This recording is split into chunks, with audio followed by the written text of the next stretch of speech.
Welcome, Dr. Noah St. John. Thank you, Annmarie. It's great to be here with you. I'm so excited to be talking with you and to get your insight on where we're going in this crazy world.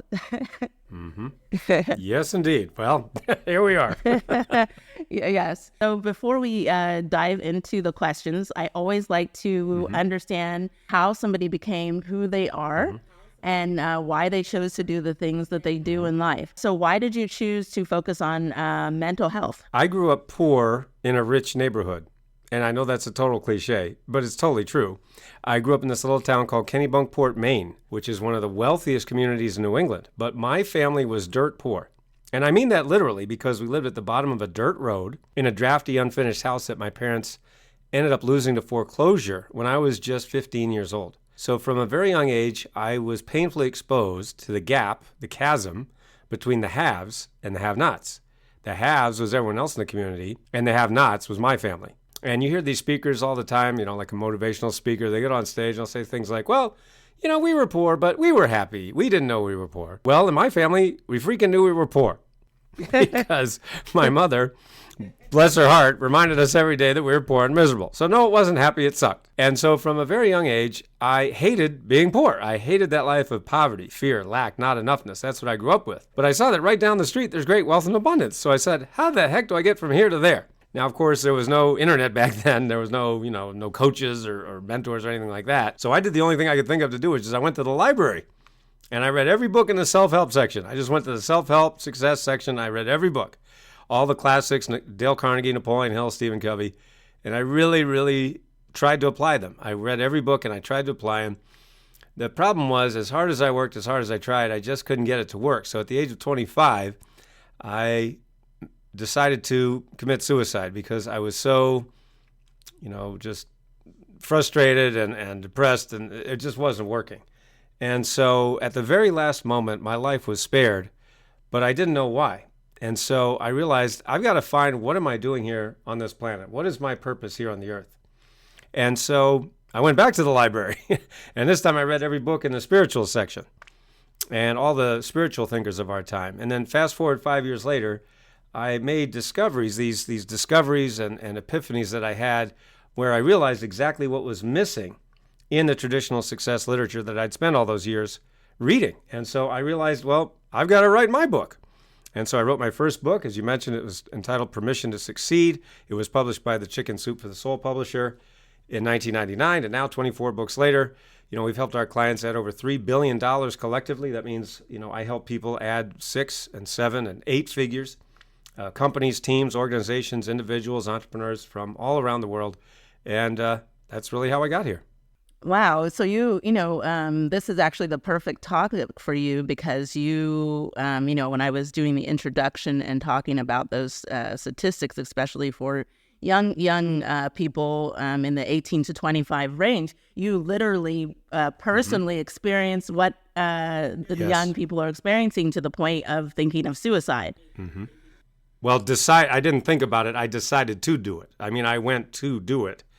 And then at the very last moment, my life was spared. So that it wasn't like I'm thinking about it. I went to do it. And so when people come to me and they're in a situation like that, I definitely I say to them, I can certainly empathize because I was there.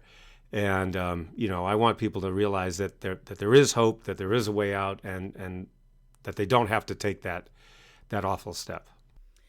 Yes. Wow. This makes me want to ask 2 questions at once in helping people. Go ahead. And so I'm going to ask those 2 questions.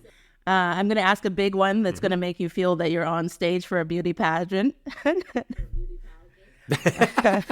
Okay. I'm used to that. Okay. What do you think that most people are seeking in today's global society? The answer to that question is something that I work with my coaching clients on all the time, whether one-on-one or group coaching, and that is a sense of meaning and purpose.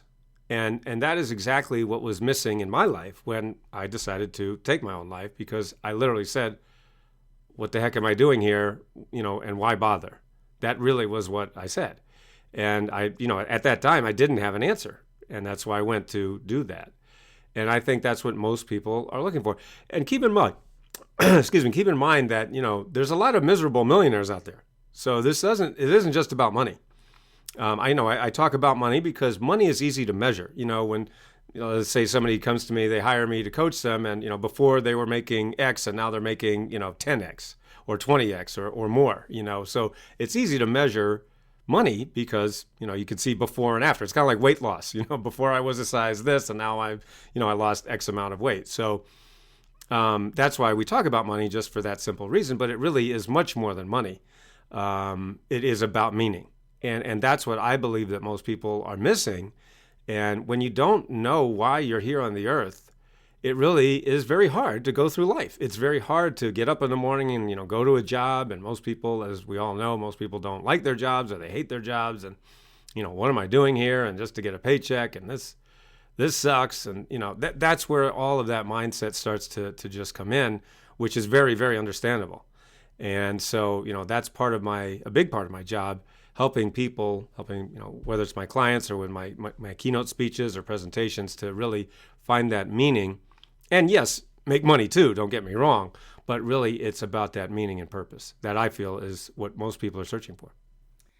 Yeah, so do you find, I'm going to assume yes, but how, I guess here's the thing, I'm going to be the person that comes and, when people are down and depressed, they're going to be like, well, how do I find the meaning? And is it really that easy? Because you make it sound easy. Well, it's not necessarily easy, but there is a strategy, a process to do it. That's what I didn't have back then, when I was searching. That's why it took me all of those years to find the formula to actually find your purpose. And so now I help my clients do that. So I wouldn't say that it's easy necessarily, but it's a heck of a lot easier when you know what you're looking for. It's kind of like building a house. And there's a lot of people out there that say, okay, go build a house. Go ahead. You can do it. And you're like, well, that's great. Where do you want me to start? Well, go ahead. You can do it. Do what? Yes. You know what I mean? So that's the point. It's like, no. And that's why I am not a motivational speaker, even though some people call me that. But in fact, it's funny. I was actually speaking at a conference for, a Fortune 500 company. And, I was finished my presentation, and a woman came out of the audience, actually one of the top leaders in that company. And she said to me, Noah, you're not a motivational speaker. You're a motivating speaker. And I said, oh, that's actually really interesting. What do you mean?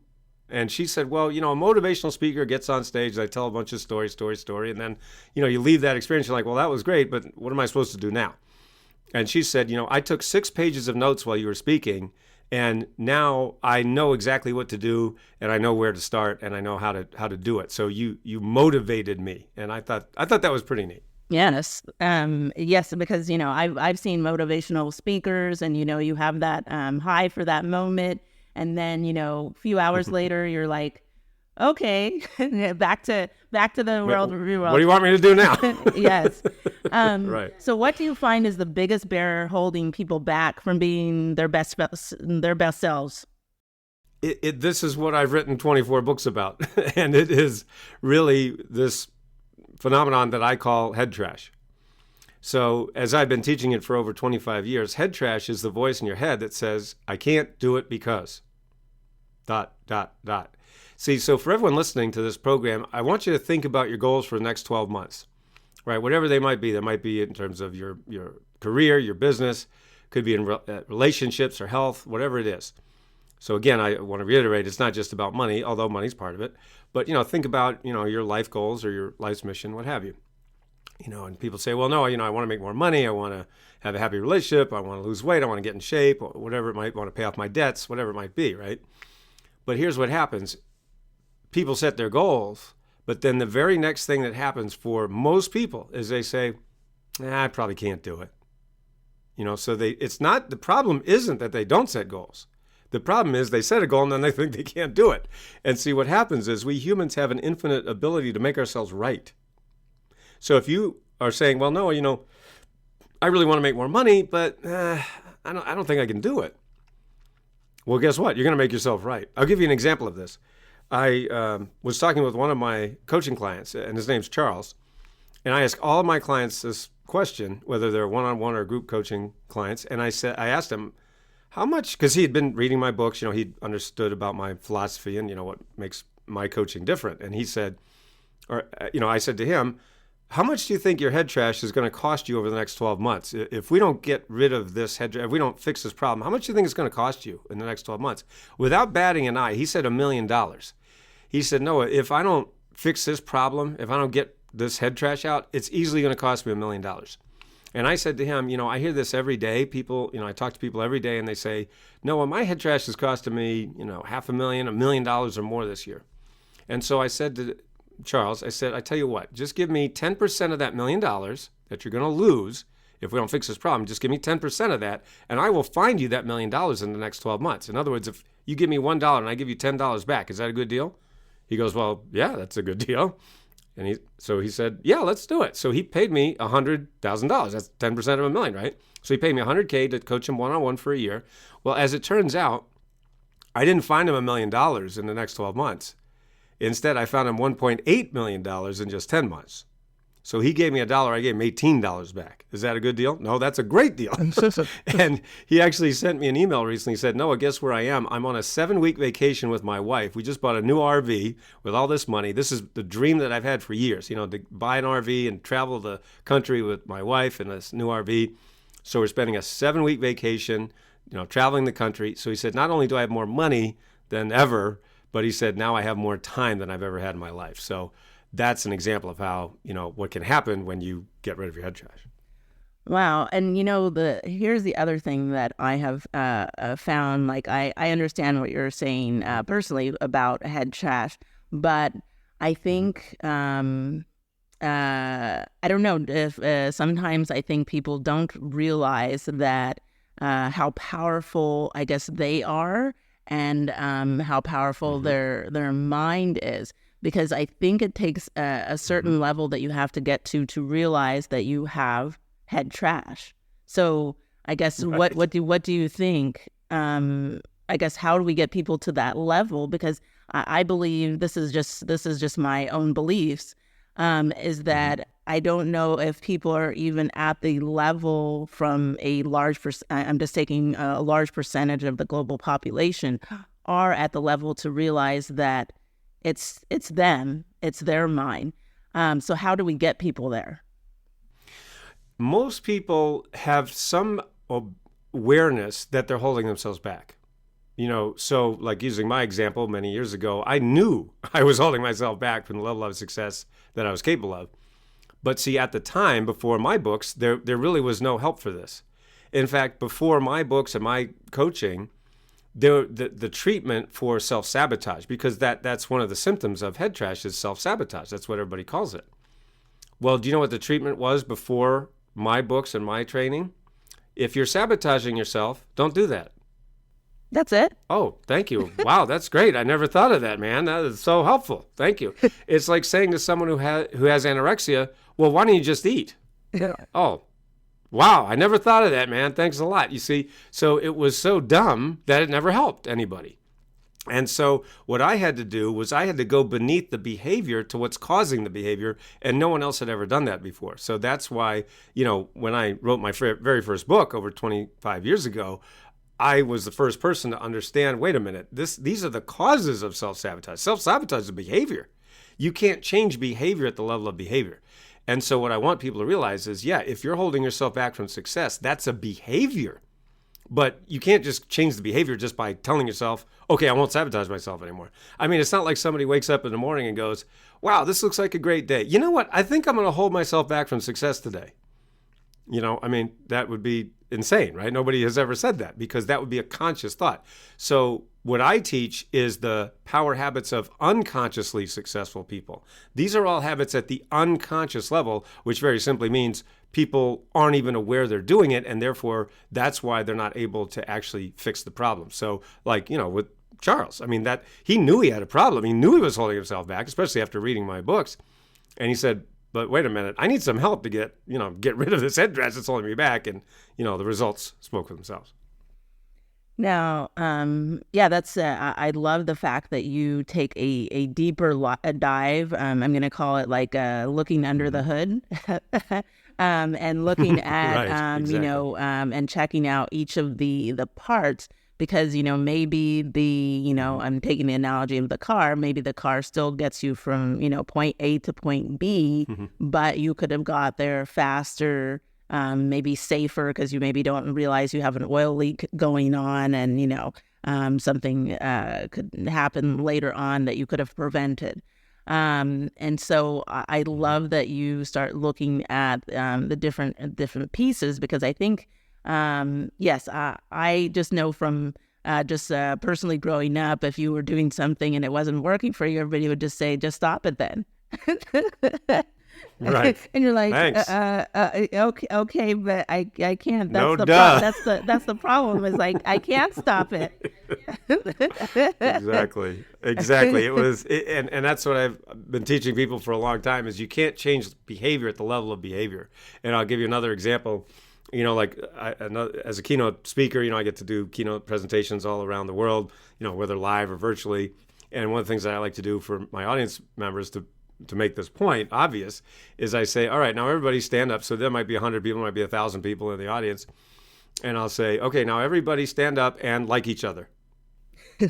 And of course, everybody starts laughing, They're like, well, what do you mean like each other? And I go, exactly, that doesn't work, right? I just told you to change your behavior, but that doesn't make any sense, right? So it's painfully obvious when I say that. And of course, they laugh because that's how silly it is. If you're sabotaging yourself, don't do that. Okay. Thanks a lot. So no, that approach is never going to work. And frankly, that's why so many people are frustrated, because, they've tried all these things and, it's just talking about the surface level. So that's why we go beneath the surface level to the causal level, what's actually causing the behavior. Now, when you meet people and, you find you have things in common and you have things like that you enjoy together, of course, that's when you're going to like people, right? So that's when you get the behavior of liking, but it's only because you found those common areas or those commonalities, which is the cause of liking. So it's just like that when it comes to success. Yes, and you got my mind and my heart excited about a few different things, because I started thinking about how you do that to your audience and tell them, start liking, but understanding, the cause and effect relationship. And I think right now, in where we find ourselves globally, and I think not only from our own personal standpoint of dealing with ourselves, but individuals, is trying to understand. We all want, I'm going to say, I guess maybe there's one evil percent that doesn't want everything to be better on the planet, because there's always people that you can't say everyone, right? But I think majority of us want to work towards building a better future for everyone globally. And I think it takes more. It's more than just like you were saying, it's not just about behavior and actions. We have to go deeper and understand the cause of how we got there. And so the things that you're talking about right now, I think are just are so needed. And so how do we start to, this is another big question, but how do we start to, I guess, dive into people's mindsets and start changing those? I guess let's first talk about what mindset is, because I believe, these words these days get thrown around a lot, like, mindset, mindfulness, resilience, but what are these things? So let's start, I guess, at the definition, or how you define it.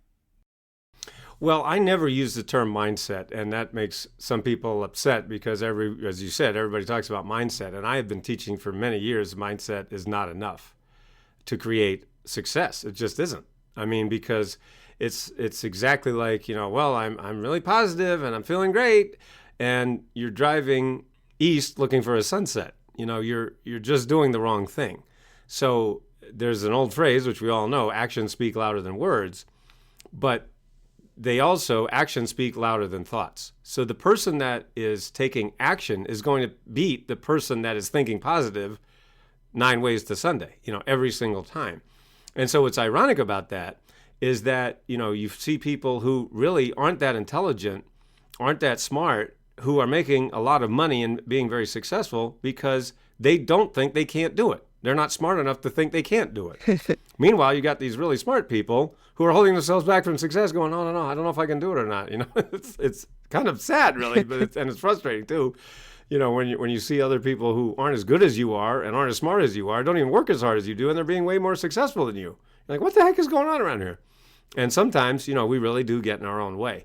So, as I teach it, and as I've been teaching for many years, mindset is certainly it's one part of it, but to me, it's a very small part of it. I would rather see someone just take action, and what's also interesting about taking action, and the reason that most people don't take the actions that they know they should be doing, is very simply because of fear.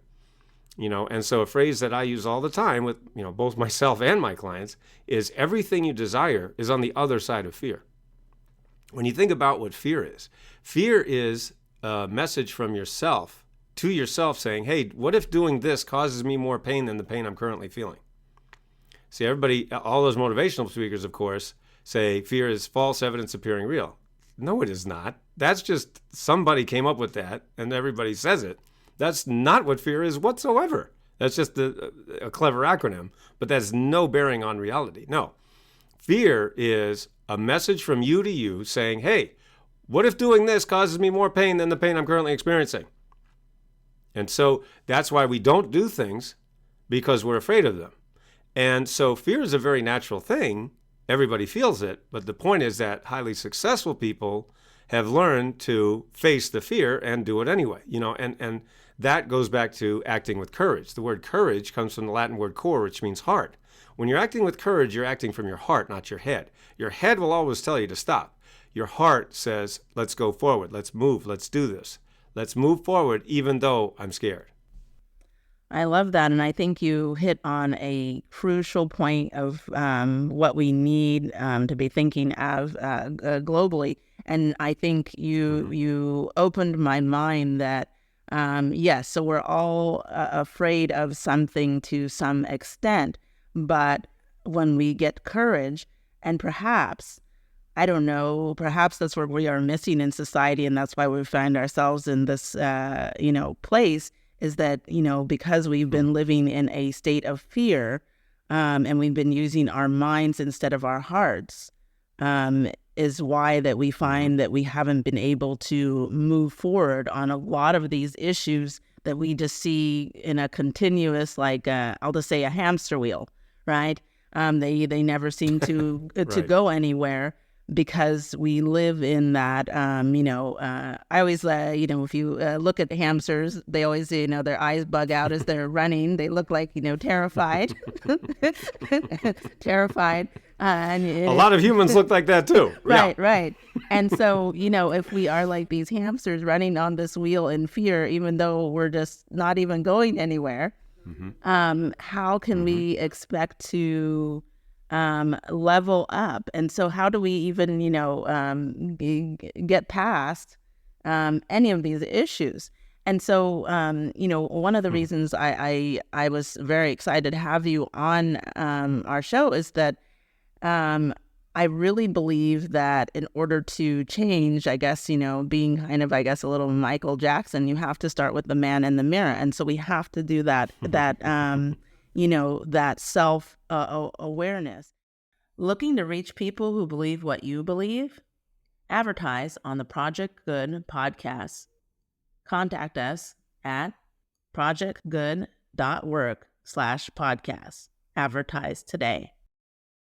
And so I want to touch on a little bit of, I'll go to goals, and then I want to go a little bit deeper into, a global society kind of look. But when each person is looking at themselves individually, there's different things that are thrown out there, I guess, in this society that is,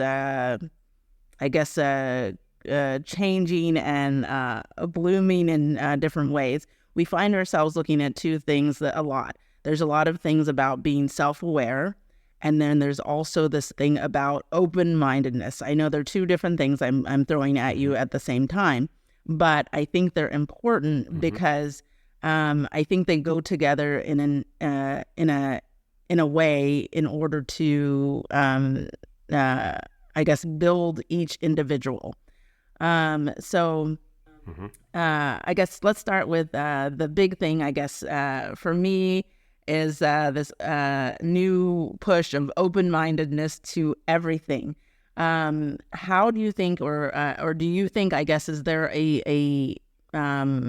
should we have like limits to how open-minded we get about ourselves, where we're going in society? I know it's a little bit political, but you can take it in a mental health or any direction you want. Well, I believe there are limits. And more importantly, there are boundaries. And this is the example that I always use with my clients, or, in my keynote presentations when this question comes up. And that is, how do we support other people, the important people in our lives, and how far does that actually go? And where are our boundaries? And so the example that I give is something that anyone can relate to very easily.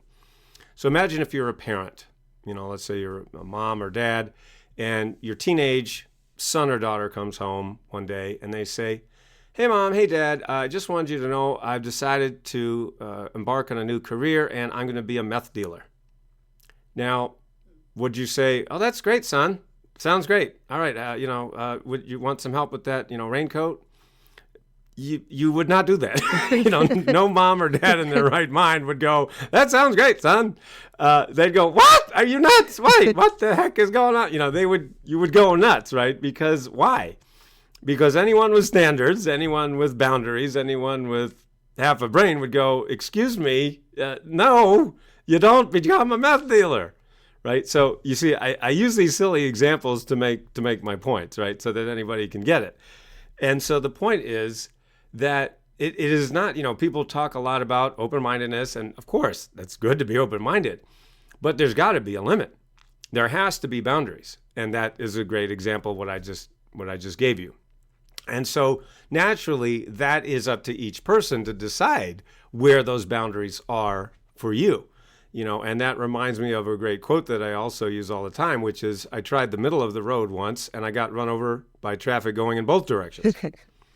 And so, if you're just in the middle of the road, you're going to get run over both ways. So, you do have to set boundaries. And I used to be the example of how not to do this, because I had very low I had no self-esteem, growing up in high school, because as I mentioned, my family was poor and we were around all these rich kids, and I felt like, not good enough, and hand-me-down clothes, and on and on and on.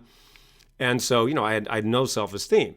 And so as a result of that, I had no boundaries. And so people would just, they could basically say to do anything, and I would just do it, just because I wanted people to like me. And it took me a heck of a long time to realize, wait a minute, this is not a good way to go through life, just letting everybody else tell me what to do. And believe me, that cost me a lot of money and a lot of, pain, and opportunity that I missed out on because I didn't listen to myself. And so it took me a long, long time and a lot of painful experiences to realize, wait a minute, I have just as much of a right to say no as anyone else. But it took me much longer than I would have liked because, as I mentioned, since having no self-esteem, I just didn't have any boundaries. So of course, I'm all for open-mindedness, but at the same time, it is essential that you know your boundaries and then that you enforce them. Yes. And, that kind of answers the question about self-awareness with boundaries. Mm-hmm.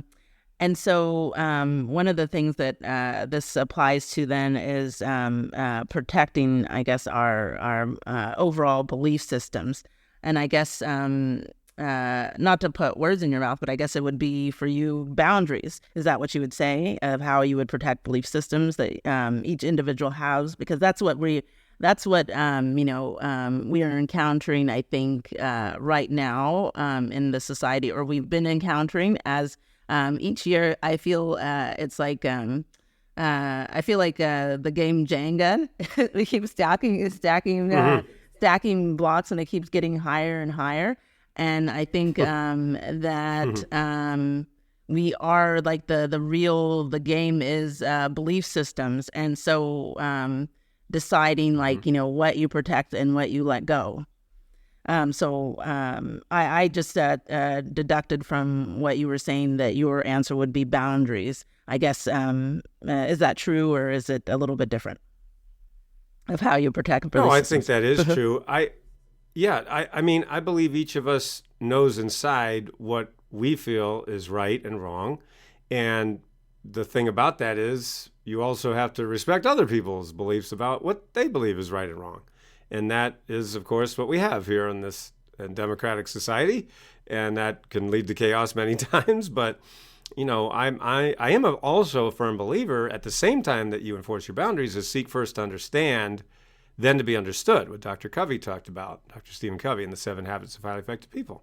Seek first to understand, then to be understood. But notice, he didn't say just seek first or just seek to understand and then don't say anything. No, there's a two-part equation. Seek first to understand, then to be understood, which means, hey man, I get to say what I want to say just as much as you get to say what you want to say. And see, that was the part that I always left out. I would let other people walk all over me, and then I would never say anything. So I just let people totally take advantage of me. And as I mentioned, that cost me a lot, and it was very awful. So I forgot the second part, which is then to be understood. So now my boundaries are very good. But there's things you have to enforce every day, because the fact of the matter is everyone has their own agenda. And it's not yours. And so nobody's going to look out for yourself. You have to look out for yourself. At the same time, if you are in any kind of, a team or an organization, or even if you're an entrepreneur and you want your teammates, your employees to do something for you, yes, you have to tell them what it is, but you also want to engage them so it's not like a top-down approach, like you're telling them what to do from Mount Olympus. You're saying, well, okay, here's what we have to do. What are your thoughts? What are your ideas? Here's what I think we should do, but I really want to hear what you have to say. And that's how you get that camaraderie and that esprit de corps that really can make a huge difference. Yes, it's creating that sense of community with the people, and that they have an input and not, just on a leash. Yeah, right. I wanted to now talk about, get into how people can, now if, I think it's a perfect time after talking about boundaries, self-awareness, and to talk about how to set and pursue goals. So now that, people understand about having boundaries, I think boundaries help you then, create goals. So how should people look at goals? Or I've even heard some people say, like, throw goals out of the window. What's your feeling about goals? We humans are goal-oriented organisms. We are always going after the things we want, whether it's a new car, a new house, or a ham sandwich for lunch. So there is no way to throw out goals. However, many people are going about goals very incorrectly because, of course, there's a lot of misinformation out there. A lot of people spouting off all these different ideas that have no basis in scientific reality. And so, one of the things that I help my clients with is to reach their goals 10 or 20 times faster than they ever did or ever thought they could. And, one of the ways that we do that is by the being, doing, and having goals. So what a lot of people don't realize is that there are 3 actual types of goals when we talk about the human organism, and that is being, doing, and having. Right? So goals of being are, I want to be happy. I want to be healthy. I want to feel fulfilled. I want to feel important. I want to feel like I matter, right? So those are being type of goals. Then you have the doing goals. I want to go on a trip to the Grand Canyon. I want to take my family on a trip to Hawaii. I want to write a book or start my own business or grow my business or whatever. So that's the doing. And then the having. I want to have, $1 million in the bank. I want to have a happy marriage. I want to have a good, healthy family life and so on. So when you have the being, doing, and having goals, when you look at it in that way, a lot of times it's a lot easier for people because they've kind of shoved every goal together under this umbrella of goals. So when you think about your goals of being, doing, and having, a lot of times for, everybody that I've ever coached, it makes it like, wow, I never thought of that before. And it makes it a heck of a lot easier. Number one. Number two is realize that for most people, going back to my point about head trash, right after you set a goal, most people say, I probably can't do it. Well, no, I want to grow my business, but I don't have the money. I want to write a book, but I don't know where to start. I want to grow my own business. I want to grow my business and scale up, but I don't have the time. right? So everybody has these excuses of why they can't do it. Meanwhile, they go and watch Netflix for 2 or 3 hours every day, and they go, well, geez, I don't have the time. Really? You don't have the time? Interesting. So anyway, the point is that, head trash is a very common thing that is keeping most people from reaching their goals. But when you follow my formula, it really, really works. I'll give you a quick example of that. I have this program called the 12-Week Breakthrough. It's a coaching program where I help people make more in just 12 weeks than they did in the previous 12 months while winning their lives back at the same time. So it's not about working harder, it's about working smarter. And so one of my clients in that program was, her name's Catherine. She's a business owner in Pennsylvania. And she came to me and she said, no, I've tried lots of things. I've gone on all these seminars and all these gurus, spent all this money, but, and she was just hitting that income ceiling. She was making, okay money, but really just couldn't break through that ceiling. And so, we talked about goal setting, we talked about head trash, and I, walked her through my process.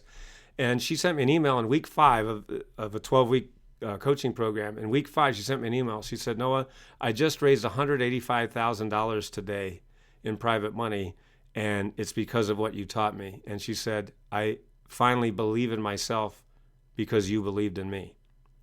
And that's just another example of when you take out your head trash, just the amazing results that can happen.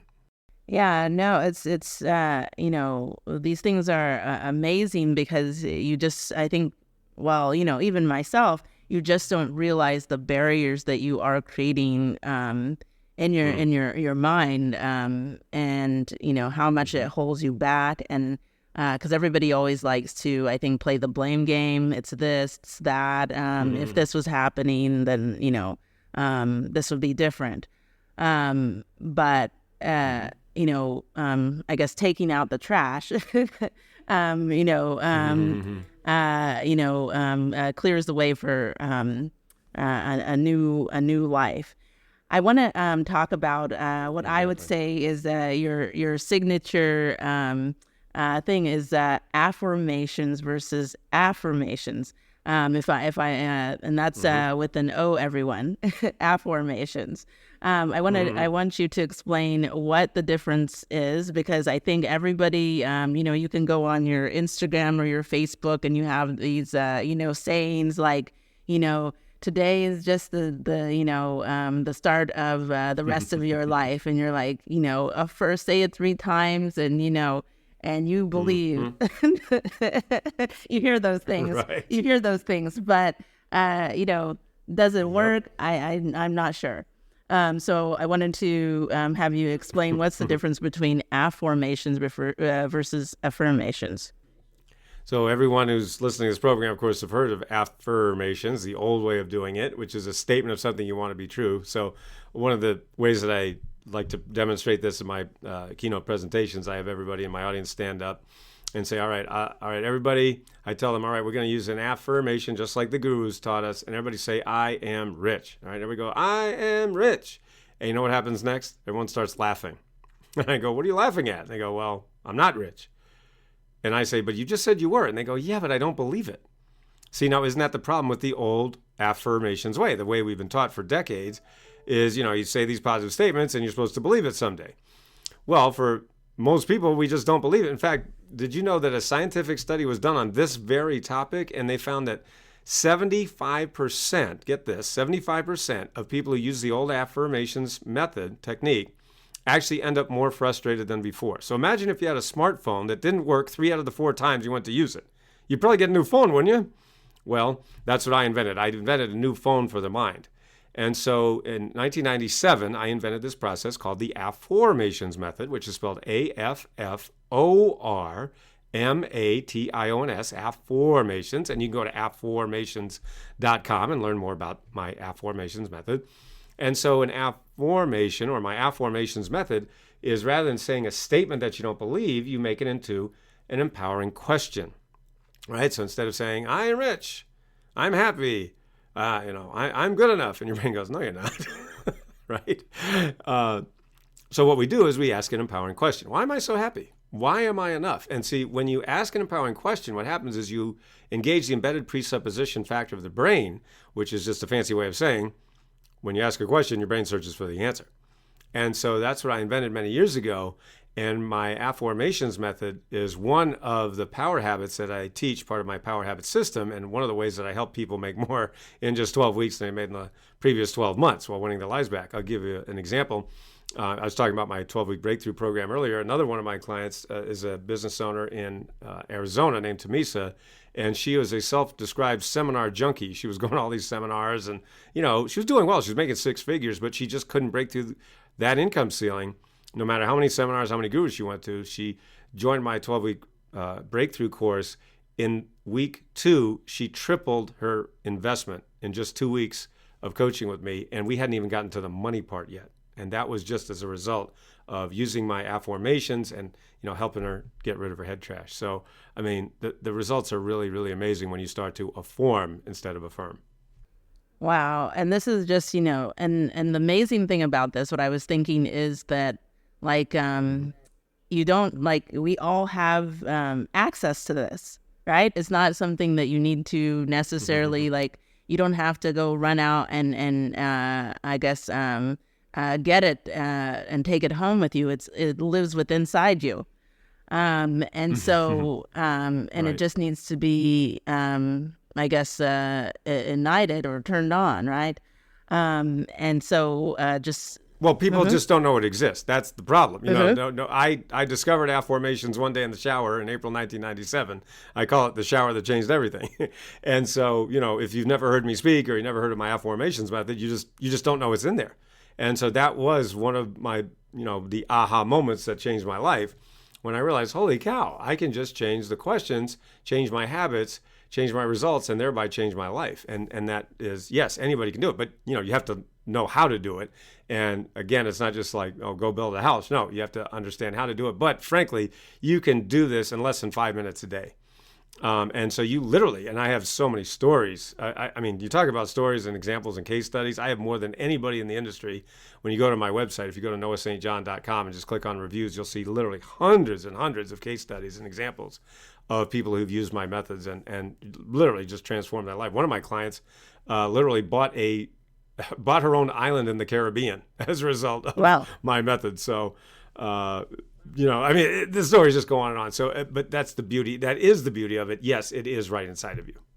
Yes. And so one of the things I wanted to kind of do look, because you've worked with people that are in 40 different countries. And so do you find, is there a different, do people in different countries need to approach this differently, or does it work just across the board?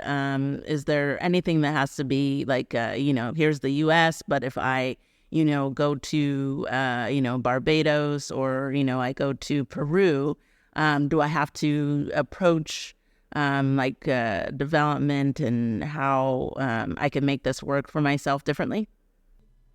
My books have been published in 18 languages, and as far as I know, humans are humans all around the world. So no, it doesn't matter what country you're in. It doesn't matter what language you speak. It doesn't matter your background or your age or anything. I mean, I have little kids who are using my Afformations method, 5, 6, 7, 8 years old, teenagers, 80, 90, 100-year-olds too. So, I mean, anything in between, men, women, and children, 7 and 8 figure CEOs, professional athletes, Hollywood celebrities. So, I mean, it just doesn't matter, because the human brain is the human brain, human behavior is human behavior, and human nature is human nature. And it is not going to change anytime soon. So that's the beauty of it. It really is a global language. Wonderful. I love that. And then I have a couple other questions before we wrap up. I wanted to talk, because right now, as you know, if you turn on the news or you read all these different publications, we have multiple global wars going on. We have in the U.S. I would just say a big question mark of where we stand. We have, global unrest. As you can see, there's, people protesting for this, protesting for that. And I believe it is, I believe it's contributing to a lot of the feelings that people are feeling, and I'm going to answer kind of one of my questions. I believe it's adding to an uptick in mental health issues. I guess, would you say that you feel that it's attributed to all these things that are going on, or do you think it's much deeper? Actually, it's different than that. These mental health issues have always been around, but nobody talked about them because it was not okay to talk about them. I've been teaching mental health for over a quarter century. And even 5 years ago, if you said mental health, people would say, oh, let's cart them off to the loony bin. But what happened was, as a result of the pandemic, all these celebrities started talking about their mental health. Simone Biles and, athletes, celebrities, Adele, Lady Gaga, and on and on and on and on. And so what happened was when these celebrities started talking about it, everybody goes, oh, yeah, I got it too. It's like, no kidding. It's like, really? And so I'm sitting here going, geez, guys, thanks for joining the party. I've been here for 25 years. Nice of you to show up.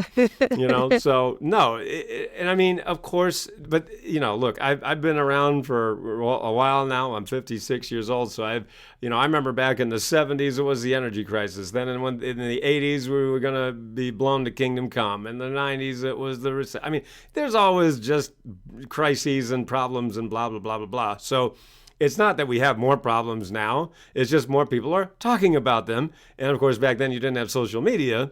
So now everybody's talking about it, and it feels like, and it's all the, just constant negative news. So it's just, and quite frankly, I'm happy that these celebrities, got it out of the closet and made it okay for people to talk about, because it's always been here. But you just couldn't talk about it. It was a taboo subject. So, I'm grateful to these celebrities for bringing it out of the closet and saying, hey, oh man, I have trouble with that. Oh yeah, I do too. No kidding, right? So anyways, like I said, it's nice that everybody finally showed up to the party that I've been throwing for over 25 years now. So yes, I believe those definitely these issues have been floating along and for a long time. And so it comes, one of the big other things that people talk about now is about resilience. Do you think the resilience is something that people are born with, or is it different? Let me give you an example of this. And now this is a story that is probably an allegorical story, but I think it serves as a good example. So there were two brothers. And one brother was a billionaire and another brother was a convict. And so an interviewer decided to interview these brothers, and he interviewed the billionaire, and he said, so why did you become a billionaire? I mean, what was it that drove you to become a billionaire? And the man said, well, my father was an alcoholic and he left us early, and, he wasn't around. And so I didn't have a strong male, role model. So I really realized I had to do it on my own, and I set out to do it for myself, and I was able to become successful with the help of a lot of other people. And so, the interviewer said, well, thank you. And then he went to the convict, his brother. And he said, why do you think you ended up here? He said, and the convict says, well, my father was an alcoholic. He left us when we were early. We didn't have anyone around. I didn't have a positive role model. And so I realized that I was on my own, and I just had to make the best of it. And I ended up on the streets, and you see the point of the story.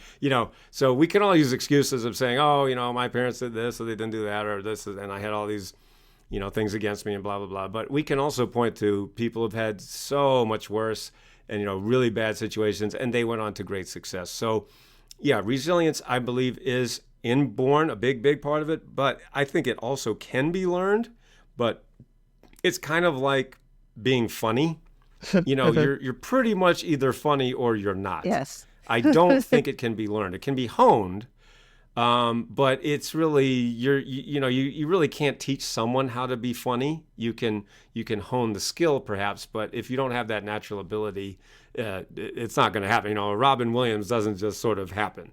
It's who he was. He was just a genius that we'll never see again, the likes of him. And so, but as far as resilience, I think we can study it, we can do it, but if you don't have it, it's going to be a heck of a lot harder. But I think we should still all work at it. Yes.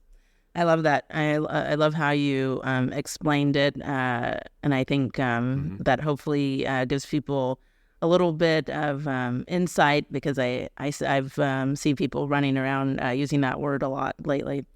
And I have two questions. So my last two questions for you is, what is the real key to success in life? I believe the real key to success in life is to have a balance of four elements. And I teach this in my coaching, in my books, in my classes. And that is to have a balance of time, energy, relationships, and money.